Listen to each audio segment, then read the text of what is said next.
로마서 천독의 사람이라는 제목으로 하나님의 말씀 전가하도록 하겠습니다. 로마서 가치를 얘기합니다. 로마서 1000번 읽은 사람 있고요. 어떤 분은 2000번 읽었다 그런 사람이 있고, 어떤 분은 덜 읽었는데 세다가 중단했다 그런 분도 있어요. 특징들이 뭐냐면 로마서 많이 읽은 사람들은 변화가 일어납니다. 그리고 위대한 일을 합니다. 진짜 그렇습니다. 되게 많이 봤어요.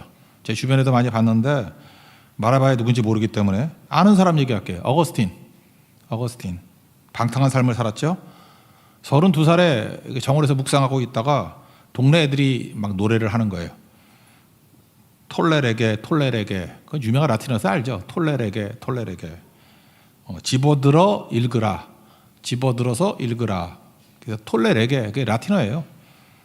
그래서 그때 있는 게 성경책이었기 때문에 성경책을 집어들어서, 원래 이렇게 읽으면 안 되죠. 확 폈는데 어디가 나왔느냐? 로마서 13장 13절 거기가 나오더라는 거예요.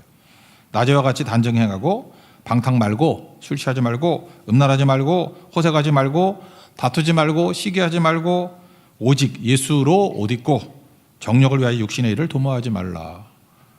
이거 사실 뭐 그렇게 임팩트 있는 말씀도 아닌데 워낙 죄를 많이 지어서 그런지 모르지만 이게 팍 깨져 버려요. 다 자기 얘기라고. 떼굴떼굴 굴렀죠. 그래서 탕자에서 성자로 변화가 되었다. 이게 참여력에 나오는 얘기 아니에요. 지가 썼으니까 뭐 알지.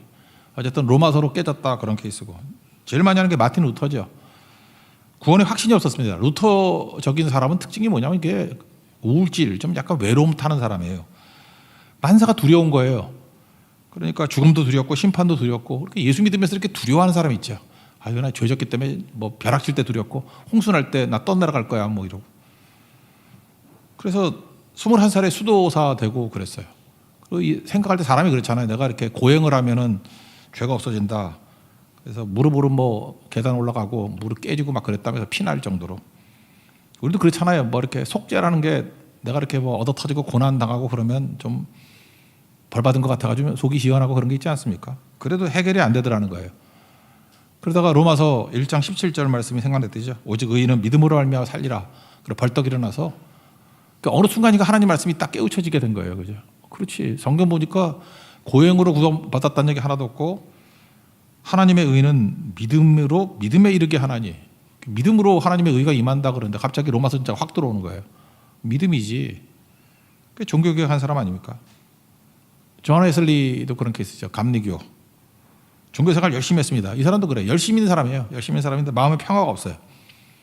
그러니까 루터의 주제가 두려움이에요. 루터는 두려운 사람. 그러니까 혹시 두렵다 그러면 루터 책들 이렇게 쭉 읽어보세요. 그러면 두려움을 뛰어넘어서 복음 붙드는 케이스가 루터고요. 존 웨슬리는 평화예요. 평화. 이 사람 하여튼 평화가 문제인가 봐. 뭐가 이렇게 평화가 없는지 마음이 막 소용돌이 치고 있는 거 아니에요. 이 사람이 평화가 없어요. 두려움은 없는데 그렇다고 평화도 없어. 이 사람은 좀 약간 고급스러운 사람이죠. 나는 이렇게 평화가 없지. 그래서 인디안 선교한다고 대서양 배 타고 가다가 풍랑을 맞았습니다. 자기는 평화가 없어가지고 막 소용돌이 치고 있는데 그 풍랑과 자기 마음이 똑같더래. 풍랑 치고 있는데 어떤 성도들이 거기서 예배 드리고 있더라는 거예요. 풍랑 속에. 모라비안 성도들 아닙니까? 나중에 거기 모라비안 성도 그 리더가 벨러하고 만나서 대화 나누는 거 있어요. 그 한번 검색해 보세요. 대화를 쭉 나누다가 그 유명한 얘기가 있잖아요. 그때 그 대화 속에서, 그 복음을 듣는 속에서, 그때 로마서 1장 17절 말씀 갖고 설교를 들었대. 벨로 설교 들었는데, I felt my heart strangely warmed. 이게 유명한 얘기예요. 감리교에서 되게 많이 유명한 얘기야. 가슴이 뜨거움을 느꼈다 이런 거예요. 그래서 얼마 전에 설교했죠. 하나님의 은혜가 임하게 되면 가슴 뛰는 일을 한다고. 그게 존 웨슬리 얘기예요. 은혜가 임하면 I felt my heart strangely, 특이하게 warmed, 막 뜨거워질 때가 있다고요. 가슴 뛰는 일을 한다. 그래서 웨슬리 주제가 그거예요. 가슴 뛰는 일을 하라. 가슴 뛰는 일. 몇 년이더라? 1703년에 태어났으니까 35세 때니까 1738년. 어렴풋이 기억이 나는데 감리교 출신들 알 거 아니에요. 그 5월 24일. 그래서 이걸 또 기념해. 존 웨슬리 회심일을 기념을 해요. 기념할 게 없어가지고. 혹시 5월 달에 되면은 이런 거 있어요. 감리교 다니면 있어. 회심일. 왜냐하면 이게 너무 큰 거기 때문에. 그래서 가슴 뛰는 일을 하라. 우리 인생에도 그런 것들이 되게 필요한 거겠죠. 그래서 로마서 읽으면 다 가슴이 뜁니다. 펄펄 뛰는 거예요. 시편 119편 9절에 보니까 청년이 무엇으로 그 행실을 깨끗하게 할 것이냐. 여기 청년들 계시지 않습니까? 의지 결심으로 안 되거든요. 주의 말씀을 따라 살펴라. 주의 말씀을 따르라고. Word of God, 하나님의 말씀. 말씀을 따르면요, 특별히 로마서를 따르고 붙들고 하면은 위대해집니다. 인생이 정리가 돼요. 두려움이 사라지고 평화, 깨진 사람이 평화를 맞이하게 되고, 어거스틴 같으면은 방탕한 인생에서 성자 인생으로 극적인 변화가 일어납니다. 지금 다 아는 사람 얘기한 거예요. 이거 말고도 제 친구들, 내가 아는 목사님 뭐 엄청 많아요. 로마서 때문에 정말 극적으로 변한 사람이 너무 많다고. 보통 성경을 통독이라 그러죠. 이렇게 창세기부터 요한계시까지 쭉 읽는 것도 중요한데 그것도 하세요. 하도 안 읽는 사람이니까 통독을 해야지. 성경 어디인지 뭘 알아야지. 그렇죠. 출애굽기 찾으라고 하는데 신약에서 자꾸 그러면 안 되지. 그러니까 쭉 읽어야 돼. 대충 흐름은. 그러고 난 다음에, 그러니까 교육자들이 해야 될 일이 뭐냐 하면은 성도들 성경 읽는 거 도와줘야 돼요. 그래서 나는 모세오경이다 그래가지고 하여튼 우리 교회 성도들 다 모세오경을 다 읽게 만드는 사명감 가지고 몇 년 뛰는 거야. 그렇게 뛰던지 아니다. 나는 시가서다. 뭐 아니면 시편이다. 하나 붙들고 뛰게 만들고, 지가 연구를 안 하니까 가르칠 마음도 없고 기도도 없고 그러죠. 그러니까 목회자는 왜 불렀어요? 기도하라고, 말씀 증거하라고. 그러니까 성경 가르치라고 부른 거거든요. 그러니까 그거 해야죠. 성경 이렇게 통독도 중요한데 딱딱 찝어가지고 좀 보라 그러면 3개 내지 4개를 뽑을 수 있어. 3개라 그러면 창세기, 구약은 창세기, 신약은 요한복음, 그리고 로마서, 이렇게 3개. 4개를 뽑으라 그러면 시편. 이건 반복해서 볼 필요성이 있어요. 로마서 매일 봐도 돼요. 뭐 16장인데 매일 읽으라, 매일. 그러니까 2023년 12월까지 매일 읽으라고. 분명한 건 그래요. 매일 16장 매일 읽잖아요. 그럼 여기 없어요, 여러분. 올라간다는 게 아니라 위대해져. 뭔가 역사가 벌어져. 근데 저는 별로 걱정을 안 하는 게 안 할 거니까. 그죠? 세상은 평안할 거야. 근데 계속 그러면 역사가 벌어져요. 역사가. 특별히 젊은이들이 그런 일을 하면은 시대를 움직이는 사람이 되죠. 모세급, 다윗급이 나오죠. 그렇다고. 여기 있는 사람 다 천도 간 사람들이에요. 그죠? 그럴 때 일어나게 된다고. 그러니까 하나님 말씀이 힘이 있다. 그래서 로마서 천독의 사람이 나오기를 원합니다. 그래서 오늘 제목으로 유치하게 삼은 거예요. 로마서 천독의 사람. 그러면 분명히 일어서게 된다라는 것입니다. 로마서 왜 쓰게 됐느냐? 두 번째, 저술 동기인데, 내가 원하는 대로 인생이 가는 게 아니고요. 뭘 하나님께서 주신 뭐 애절함을 가지고 이렇게 붙들면 부수적인 효과가 있다라는 거예요. 사도 바울의 마음 가운데 선교에 대한 열망이 있었어요. 우리 사도행전을 볼 때는 어디 가고 싶었어요? 로마도 보아야 하리라. 로마가 목표는 아니었거든요. 사도 바울의 목표는 이제 로마도 볼 거니까, 그의 꿈이 3차 전쟁을 끝나고 난 다음에 땅끝이 어디냐? 그 당시에 유럽 세계의 땅끝은 스페인 아니에요. 그래서 사바나도 보리라. 그러니까 사도 바울은 로마가 목표가 아니고 로마에 갔다가 사바나로 가는 게 목표였어요. 그래서 사바나도 보아야 하리라. 로마서 15장 23절 24절에 보면은 이제는 이 지방에 일할 곳이 없고, 그러니까 3차 전쟁 하면서 싹 다 돌았어요. 그래서 돌만큼 돌았기 때문에 이제는 이 지방에서는 할 일이 없다. 그래서 열해 전부터 언제든지 사바나로 갈 때 너희에게 가기를 바랬다, 이런 말이 나와요. 그러니까 로마가 목표가 아니라 로마는 들렸다가 땅끝 전도, 예수님 말씀을 기억한 거예요. 오직 성령이 너희에게 임하시면 너희가 권능을 받고 예루살렘, 온 유대, 사마리아, 땅끝. 이 사람은 땅끝 이퀄 사바나라고 생각했거든. 스페인 가겠다, 그렇게 결심을 했다는 것입니다. 그래서 지나가는 길에 너희를 보고 먼저 너희와 사귐으로 얼마간 기쁨을 가진 후에 너희로 그리로 보내주기를 바람이라. 그러니까 로마 교회에서 보내주기를 원했다라는 거예요. 그러니까 사도 바울은 로마 교회에 후원을 받아서, 뭐 물질적인 후원뿐만 아니라 기도와, 또 로마 교회에 있는 성도들 가운데 선교대원들이 있을 거 아닙니까? 그래서 같이 가기를 원한다. 선교에 대한 열망이었다고요. 그런데 사도 바울을 아직까지 로마에 가본 적이 없거든요. 그러니까 사도 바울이 어떤 사람인지 모르잖아요. 사도권 막 의심도 하잖아. 자기가 전도했던 고린도 교회에서도 의심 많이, 뭐 로마 교회가 뭐 알겠어? 열두 사도라 그러면 알겠는데 열두 사도가 아니잖아요. 그래서 자기의 사도권을 얘기를 하면서 내가 예수님께 받았던 복음이 이렇다라고 해서 사도들도 정리를 못했던 복음을 한번 쫙 정리를 한 거라고. 그러니까 사도 바울이 로마서를 복음 정리하려고 쓴 게 아니고 전도하기 위해서, 동역을 위해서 준비한 거예요. 그래서 어떤 사람은 그래요. 결국은 사바나 못 갔어. 그러니까 하나님 참 묘하게 생각하시네요. 사바나를 가게 만드는 마음을 주셔가지고 로마서를 썼어요. 그 사바나는 못 가고 로마서가 남았다, 그런 얘기가 있다고. 우리 인생도 꼭 그래요. 내가 원하는 대로 다 되는 거 아니고 뭘 애절하게 붙들면은 하나님께서 그 애절함을 사용하셔가지고 내가 생각하지 못했던 하나님의 뜻을 이뤄요. 로마서 쓰는 거겠지? 그럼 다 된 거예요. 내 뜻이 이루어지는 게 아니죠. 그러니까 마태복음 6장 33절의 말씀하고 똑같다고. 먼저 그의 나라와 그의 의를 구하라. 그러면 이 모든 것을 너에게 더하시리라. 이렇게 우리 가운데 되게 많거든요. 그래서 교회는 목표를 갖고 있어야 되는데 그것 꼭 다 이루어야 되는 거 아니에요. 그거 집중하다 보면 다른 게 정리가 돼. 우리 교회 오영리 있죠. 오영리 죄죽 40령. 이렇게 복음을 잘 정리가 됐잖아요. 그 왜 정리했죠? 전도할 때 사형리를 하다 보니까 하나님은 당신을 사랑하시고 당신에 대한 놀라운 계획을 갖고 계십니다. 이렇게 접근하니까 너무 간접적으로 접근하는 것 같아. 사형리를 하다 보니까 이게 끝에 사형리에 가야 십자가를 복음 증거하는데 시간이 없어. 일용지 듣고 갈라 그래. 그래서 하다 마는 거예요.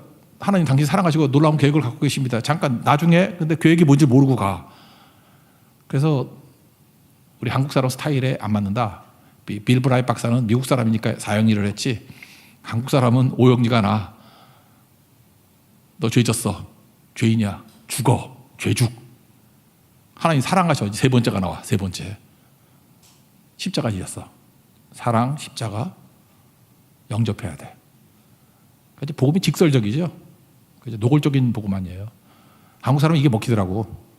너 죄인이야. 죽어. 지옥 가. 막 이러니까 뭐야? 웬 기분 나빠? 이러다가 죽어. 완전히 죽어. 영원히 죽어. 그래서 완전 절망에 빠지게 만든 다음에 근데 사랑하거든. 십자가 붙들면 영접하면 살아. 되게 간단하잖아요. 죄죽 40명. 근데 그게 언제 나온 거예요? 선교하려는 마음 가운데. 여러분도 지금도 선교 현장에 가가지고 영혼을 사랑하고 그들을 어떻게 하면 건질 것인가 라고 하는 뜨거운 간절함이 있으면요, 하나님께서 그 간절함을 사용하셔가지고 우리가 생각지도 못했던 어떤 작품을 만들어서 오히려 많은 영혼들을 건지는데 큰 도움이 되는 일을 하신다라는 것입니다. 그러니까 이런 간절함이 있어야 돼요. 그러면 노래 작곡도 나오고 작사도 나오고 뭐 율동도 나오고 뭐 다 나올 거예요. 시스템도 나오고 착자도 나오고. 어떻게 쓸지 몰라요. 이게 똑같은 건지 모르겠는데 그 자우림이라는 가수 있죠. 김유나. 그 얘기를 들어보니까 그래요. 그 은혜에 대한 깨우침 이거하고 좀 되게 비슷한 것 같아. 자기가 무명이었다는 거예요. 무명. 근데 자기 인생을 살아보니까 간절함 가지고 다 되는 것도 아니고 노력한다고 다 되는 것도 아니더라는 거예요. 홍대역이 근처 클럽에서 있었대요. 자기네는 이제 자우림이 굉장히 그 무명일 때 블루데빌이라고 지금도 있나? 지금 없어진 것 같아요. 블루데빌은 음악 카페가 음악 클럽이 있었거든. 거기 인기 있는 밴드가 있었는데 얘기는 안 할게요. 얘기할게. UMB 블루라고 원래 있었는데 걔네들이 이게 하늘 같은 선배 그룹이었대요. 근데 토요일 날 펑크가 났대. 그래서 대신 대타로 뛴 거죠. 근데 어떤 영화 제작을 하는 팀이 와가지고 원래 자기 선배 팀 거 봐야 되는데 피레미 음악을 관람 당한 거죠. 꽃을 든 남자라는 그 영화 팀이었대. 근데 자기도 몰랐지 왔는지도. 근데 연주 다 하고 난 다음에 좀 감명을 받았는가 봐. 그래서 영화 주제곡 하나 만들 수 없냐? 만들 수 있지. 해달라는 사람이 없는 거였지. 그래서 헤이 헤이 헤이 그 데뷔곡이거든요. 거기서 나오기 시작했다. 그러면서 김유나가 그런 얘기를 하더라고요. 인생이라는 게 알 수 없는 거라고. 간절하다고 길이 열리는 것도 아니고 노력한다고 열리는 것도 아니고 제가 볼 때 이게 하나님의 은혜란 말만 안 썼어. 이게 은혜라는 거 아니야. 그 사람은 이제 은혜 그러려고 그러다가 운이라 그러더라고. 운이 길을 열어주는 것 같기도 한다고. 분명히 인간의 힘은 아니라고. 그렇죠. 여러분 은혜의 세계에 발을 들여놔 보십시오. 그러면 우리가 기도하고 간구하는 것들이 이루어지는 응답도 있지만 이루어지지 않더라도 오히려 더 큰 거 주실 때도 있어요. 훨씬 큰 거. 여러분 이번 선교에 충성하십시오. 그럼 분명히 길이 열리고 우리가 상상도 못했던 그런 많은 일들이 이루어진다고 저는 확신합니다. 제가 어떻게 알았냐면은 이번 선교 보니까 미리 가신 분들이 있어요. 오늘 가는 사람도 있고 황태진 집사, 월요일 날인가 떠난 홍은영 집사, 내일은 장로님 떠나요. 안병준 장로. 왜 가는지 알아요? 대만 선교 가다가 대만하고 사업이 연결이 됐어. 그래서 사업이 되고 돈 좀 뜯어야겠어, 그죠? 선교 가다 이렇게 사업이 되고 이게 연결이 되더라고. 더 많이 될 거예요. 선교 가다 보면 더 풍성해져가지고 이제 오히려 앞뒤로 사업이 되고 사역이 되고 이게 막 연결이 돼가지고 어떻게 하나님께서 일하실지 모르는 일이 벌어지게 된다고. 이거 계획한 거 아니거든요. 집중하면 길이 열려요. 여러분들 로마서 저술 동기가 서바나 선교를 향한 열정이었다는 거 잊지 마십시오. 못 갔어요. 그럼 응답이 없는 게 아니라 서바나 선교를 하고자 하는 열정이 로마서를 남겼다. 우리도 인생이 그렇다는 것입니다. 우리 주를 향해서 우리 예배하고 기도하고 선교하는 일에 충성 다하는 믿음의 종 되기를 바랍니다. 뭔지 몰라요. 그렇지만 여러분들 생각하는 것보다 내가 기도하는 것보다 더 능히 하실 일, 더 좋은 거 주실 하나님, 그 하나님 믿고 하나님을 찬송하는 믿음의 종 되기를 축원합니다. 세 번째 내용은 복음이란 게 뭐냐? 이제 복음 내용이죠. 복음이 뭐냐 이렇게 물어보면 뭐 아는 것 같지만 다 대답 못할 수도 있죠. 복음은 유앙겔리온, 그러니까 영어로 하면 굿뉴스예요. 좋은 소식. 굿뉴스. 사람마다 좋은 소식이 다르죠. 배고픈 사람에게 좋은 소식은 뭘까? 먹을 거 주는 거지. 아픈 사람에게 좋은 소식은 뭘까요? 병 낫는 거지. 고침받는 거. 무시당한 사람에게 좋은 소식은 명예가 회복되고 뭐 이런 거겠죠. 근데 모든 사람에게 다 통용되는 좋은 소식이 뭐냐?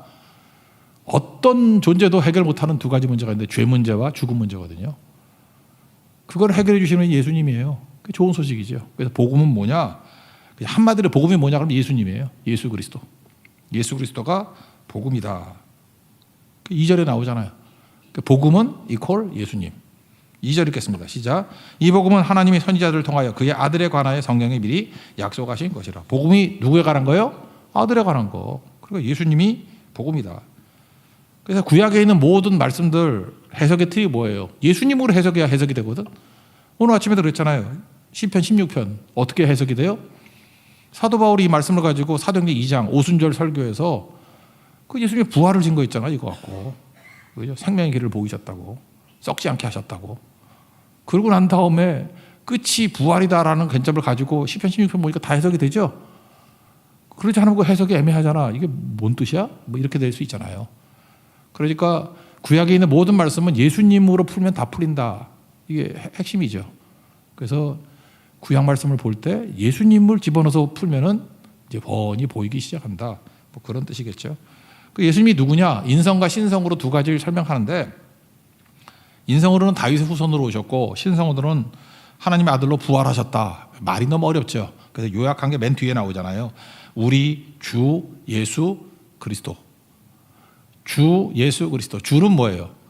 구약 성경에 보면은 여호와 하나님을 직접 말을 못했죠. 그래서 대명사로 아도나이 이렇게 불렀어요. 아도나이. 영어 성경에는 the Lord. 주거든요. 주는 하나님이죠. 그러니까 예수님이 누구예요? 하나님이시고 또 하나 하나님이가 뭐예요? 창조주. 또 하나는 그리스도죠. 그리스도는 뭐예요? 메시아, 구원자. 그래서 베드로가 나를 누구라 하느냐 그랬더니 주는 그리스도시요 구원자이시고 살아계신 하나님의 아들입니다. 하나님이라는 뜻이죠. 그러니까 예수님은 두 가지예요. 하나님이고 구원자 되세요. 그러면 가운데 예수는 뭐예요? 인간으로서 예수님, 대속물로 죽으러 오신 예수님, 인간 예수죠. 우리 죄를 짊어지고 죽는 예수. 그래서 복음이 뭐냐 그러면 예수님이고 예수님이 누구냐 그러면 주 예수 그리스도. 이게 초대교회 고백이었어요. 주 예수 그리스도. 하나님이시고 우리 대속자 되시고 예수는 인간으로서 대속자 되시고 그리고 구원자 되신다. 메시아 되신다. 예수님이 누구예요? 주 예수 그리스도. 그리고 고백하면 돼요. 주 예수 그리스도.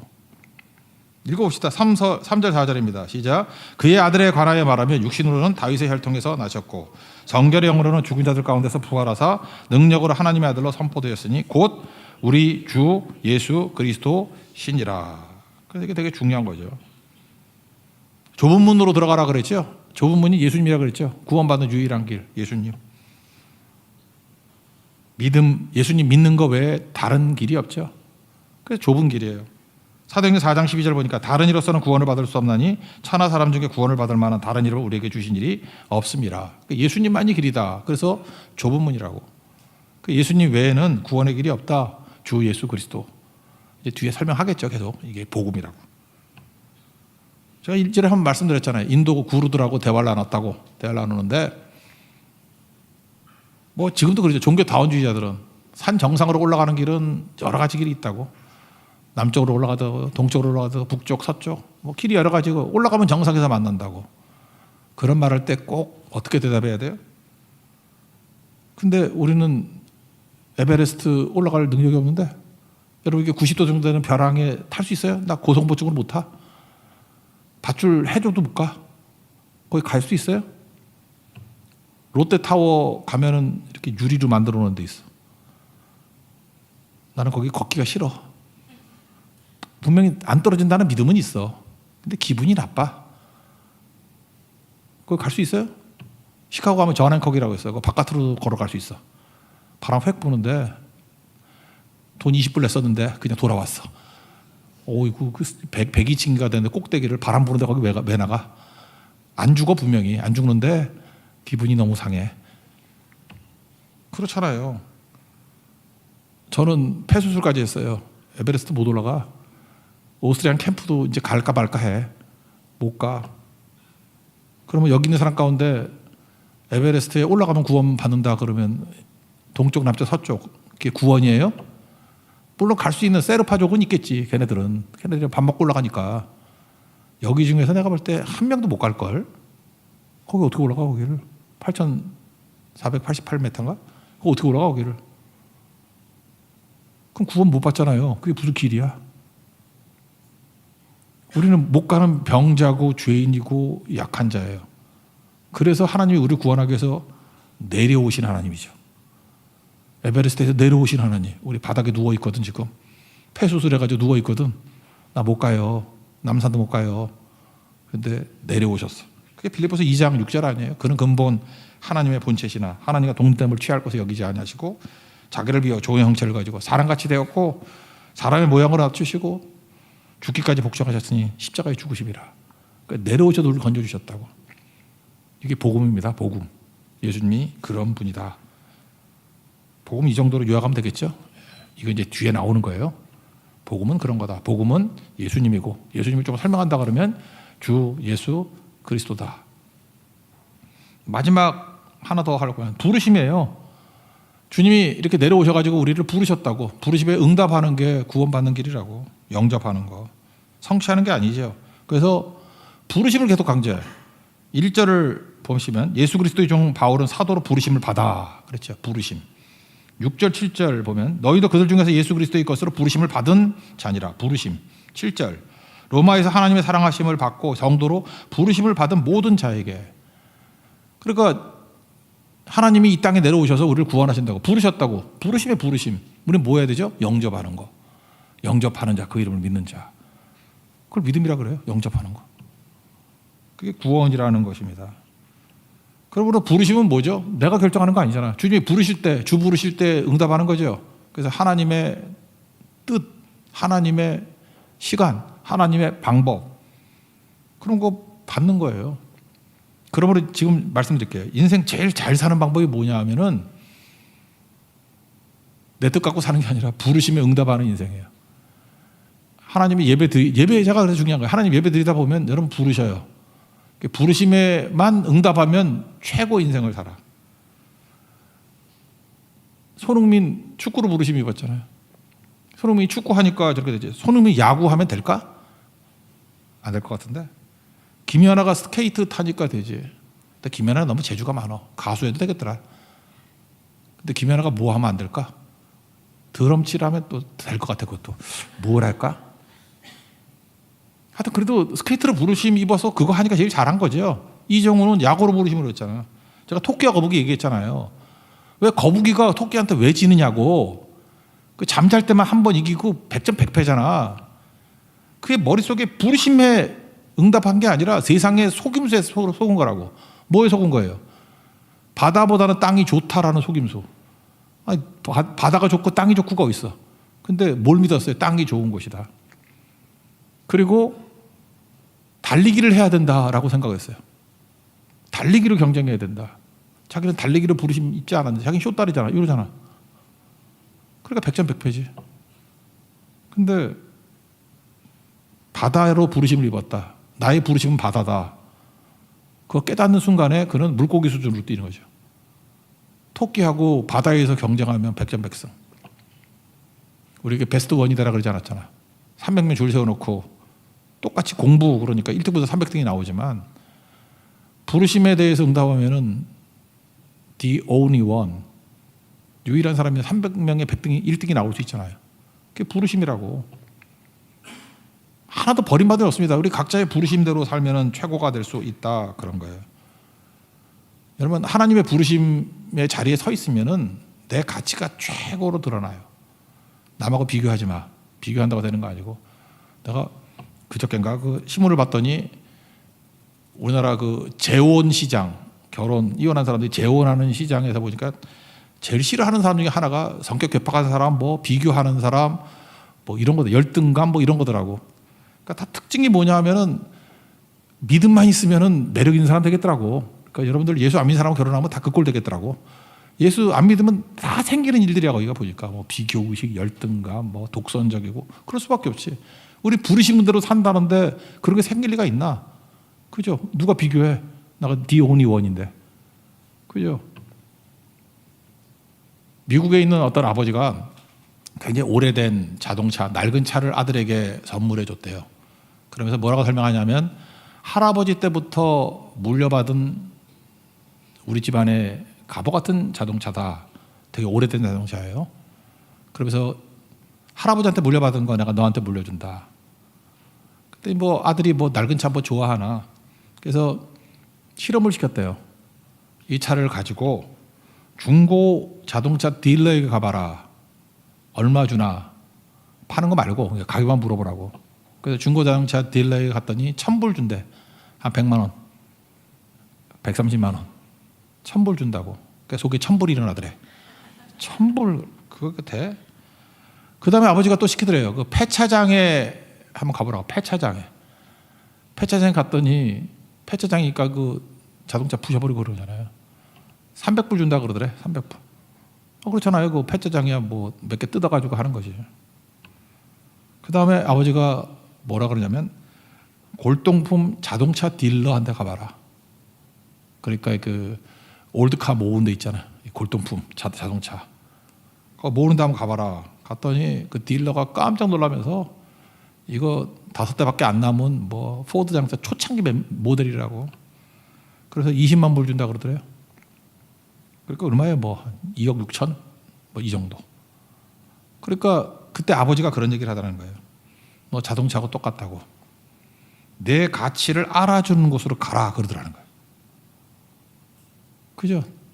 2억 6천만 원 받을 수 있는 가치가 있는 사람인데 폐차장에 가면은 300불, 중고 딜러한테 가면은 1,000불.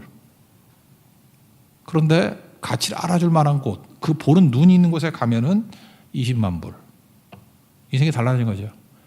여러분 하나님께서 우리에게 멋지게 부르셨는데 세상에 가가지고 아부하지 마세요.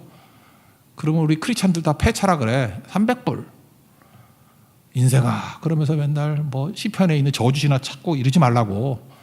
하나님 뭐 악인이 뭐 형통한 거 뭐 미끄러질 뻔하고 넘어질 뻔하고 맨날 그런 거 좋아. 시편 73편만 좋아하고 그러지 말라고. 하나님 나를 지으심이 신묘 막직하나이다 막 이렇게 나와야지 그죠? 거지같이 잘하던데 이게 20만 불이지 내가 몰랐습니다. 내가 회개하고 자복하고 두 손 들고 찬양하고 나옵니다. 히히 이 20만 불 이럴 수 있죠. 다르잖아 그게. 그러니까 주님의 부르심 앞에 서 있으면요 낡은 게 아니에요. 낡은 게 아니라 그게 골동품이라니까. 모르는 거죠. 모르는 거. 금주간에 뭐 그런 거 있죠. 아이폰 1세대, 2007년이나 1세대. 그 포장 뜯지 않은 게 19만 뭐 몇천 불에 20만 불에 팔렸대. 그것도 또 2억 6천만 원 비슷하게 팔리대. 아, 나 아이폰 1이 있었는데 괜히 뜯었어. 놔두고 있었으면 지금 2억 4천 받아가지고. 그 처음 살 때 599불이었는데 그때는 한 60만 원, 70만 원 그거밖에 안 되는데. 그런 거죠. 모르는 거라고. 그러니까 하나님 부르심. 만약에 내가 이제 하나님인데 얘야 아이폰 1세대 사라. 2007년에. 그리고 하나님께서 명령하셔. 샀지만 뜯지 말아라. 그러면 하나님 이게 599불이나 주고 산 건데 왜 뜯지 말아요? 손대지 말아라. 내가 말한다고 네가 이해하겠니? 손대지 말고 그냥 손대지 않는 금고 같은 데 집어넣고 잊고 지내라. 그럼 그거 할 사람이 있겠어요? 근데 누가 있다고 합시다. 순종해가지고. 그리고 잊어버렸어. 그러는 다음에 2023년에 금고를 열어라. 그죠? 들고 나와라. 그럼 60만 원짜리가 2억 4천, 2억 6천, 1,300원 정도 하면 이럴 일이 있겠죠. 근데 우리는 믿음이 없어 못하잖아요. 부르심이 뭔지 아시겠죠? 부르심은 이해, 납득, 공감이 다 되는 거 아니에요. 아니라고. 근데 주님이 부르실 때 믿어 순종하면 거기서 하나님께서 하나님의 방법으로 하나님의 때에 하나님의 뜻을 온전하게 이루신다는 것입니다. 믿습니까? 이게 로마서 전체의 스케일이에요. 이렇게 가라는 것입니다. 그러면 승리하게 된다. 한 가지 부수적으로 더 설명한다면 하나님의 부르심으로 가면 하나님과 가깝잖아요. 하나님 앞에 믿어 순종한다는 게 나오잖아요. 5절 읽겠습니다. 시작. 그런 말미암아 우리가 은혜와 사도의 직분을 받아 그의 이름을 위하여 모든 이방인 중에서 믿어 순종하게 되라니. 믿어 순종하게 되기 위해서 가까워야 되죠. 주님과 가까이 있게 되다 보면은 이해, 납득, 공감이 안 되는 것을 순종하는 게 되게 쉬워져. 왜냐하면 머리가 도는 게 아니거든. 이거 왜 이렇게 부조리한 걸 시키나 이런 생각이 드는 게 아니라 주님과 동행하는 게 좀 너무 좋아가지고 별 생각 없이 뜨거운 사랑하는 마음으로 갈 수 있다고요. 그래서 주님과 가까이 있는 게 되게 중요한 거예요. 이런 얘기 들어봤어요? 사람이 화가 났을 때 소리가 커지죠. 이상하지 않아요? 왜 화가 났는데 소리가 커질까? 바로 앞에 있어. 이렇게 바로 이게 1m도 안 떨어져 있는데 막 소리 지르는 거야. 그 심리적으로 왜 그러냐? 물리적으로는 1m지만 심리적으로는 10m쯤 있다고 생각하는 거래. 멀리 떨어져 있다고. 화가 나면 이 사람 밉잖아. 그러니까 1m 앞인데 10m라고 생각하니까 크게 떠드는 거예요. 그래서 큰 소리로 외치는 사람일수록 심리적인 거리가 먼 거예요. 그래서 여러분 전화할 때 보세요. 뭐, 야, 이 김 사장 물건 받았으면 입금해야지 막 그런다고. 그러니까 안 믿는 거야. 안 믿으니까 막 다 들려. 식당에서 쩌렁쩌렁 들려. 그러니까 저 사람은 거래처를 안 믿는구나. 그러니까 소리가 커지는 거예요. 사랑해 보셨어요? 사랑하면 속삭여요. 사랑하게 봐요. 사랑하는 애들 가끔마다 교회에서 들키잖아. 이게 구석에서 전화하다가 들키잖아. 들으려고 들은 거 아니야. 뭐해?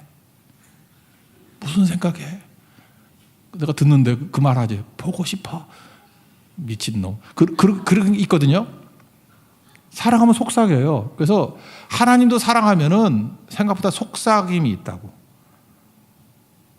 사랑하면 가깝다고 느끼기 때문에 실제로 거리보다 훨씬 가깝게 느껴요. 그래서 사랑하면 목소리가 작아지고 남자들은 이게 별 차이가 없어요. 여자들 목소리는 여자들 다 알죠. 예쁘게 말하는 거. 그래요. 아니에요. 뭐 이러잖아요, 여자들. 그래서 대화 나는 거 알아. 이제 뭐 밥맛 없는 애 오면 뭐야? 왜 남자 목소리 나와? 그러다가 좀 이렇게 사랑하는 사람 나오면 목소리가 속삭임과 유성음으로 바뀌어. 맑은 소리로. 속일 수가 없어. 내가 그 20대 때 알아야 되는데 늙어서 알게 됐어. 너무 늦게 알게 된 거야. 젊은 남자들 내가 비밀 가르쳐 줄 테니까 목소리 보면 알아. 금방 알아, 금방. 하나님도 마찬가지예요. 엘리야가 번아웃 됐었죠. 그때 하나님께서 위로해 준다 그러니까 열왕기상 19장에 그 로데나무 아래에서 뭐 죽겠다 그럴 때 하나님께서 나타나실 때 크고 강한 바람 거기 안 계셔요. 하나님 사랑하시는데. 지진이 막 일어나서 꽝꽝꽝꽝 거기도 하나님 안 계셔. 불이 일어나서 펑펑펑펑 뭐 불의 선지자 아니에요? 거기도 안 계셔요. 거기 뭐라고 나와요? 세미한 소리 가운데 계시다고. 하나님은 사랑이시기 때문에 그래요. 하나님께 사랑하면 야 우린 사랑의 관계잖아. 우리가 거래처냐? 내가 김 사장이냐? 왜 소리 질러? 세미한 소리 가운데. 바울 서신을 쭉 읽어보면요. 로마서가 그래요. 하나님 앞에 소리 지르지 않아. 세미한 소리 속삭이고 있어요. 정말 하나님 사랑하는구나. 막 고백하다가 너무 사랑해서 그냥 숨이 넘어갈 것 같아. 그게 부르심이에요. 로마서를 통해서 하나님의 부르심의 자리에 서 있는 하나님의 거룩한 종 되기를 바랍니다. 이 정도 하면은 서론 되겠네. 그죠? 이런 서론을 가지고 우리 불타는 마음으로 우리 가슴이 뛰는 일을 하는 우리 거룩한 하나님의 종 되기를 바랍니다. 자리에서 일어나겠습니다. 바다의 길을 다시 한번 찬양합시다.